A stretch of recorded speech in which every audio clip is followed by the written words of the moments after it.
ఒక్క విషయం చెప్పనండి, గోదావరి వచ్చిందని చూడడానికి వెళ్ళిన వాళ్ళు ఎంతమంది ఉన్నారండి. గోదావరి మొత్తం ఆ గట్టు గట్టంతా కూడా స్ట్రీట్ ఫుడ్ కూడా చాలా అయితే మాత్రం ఉన్నాయండి.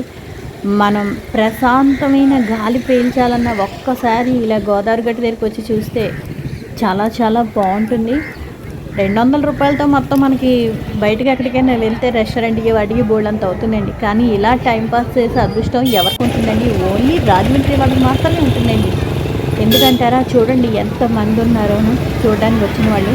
గోదావరి వచ్చింది అంటే రాజమండ్రి వాసులకి పండగేండి. నాన్ వెజ్ తినే వాళ్ళకి ఒక రకం, మాకు ఎంటర్టైన్మెంట్ ఇలా ఎప్పుడైనా సరే ఎక్కడికైనా వెళ్తే మన సినిమాలకి వాటికి వెళ్ళేదానికన్నా ఇలా ఒక్కసారి చూస్తే సంవత్సరంలో ఒకసారి వస్తుందండి ఇలా గోదావరి ఎక్కువగాను.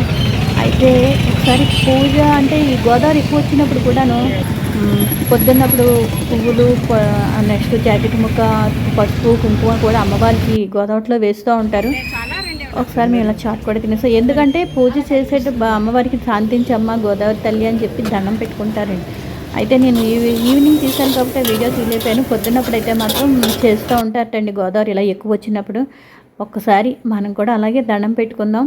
గోదావరి చూడండి ఎంత బాగుందనో, 2 కళ్ళు సరిపోవండి ఆ గోదావరి గంగాదేవిని అంతలా ఉగ్ర రూపంలో చూడటం చాలా ముచ్చటగా ఉంటుంది. అంత నీట్గా చూస్తేనే వస్తే భయమే వేస్తుంది కానీ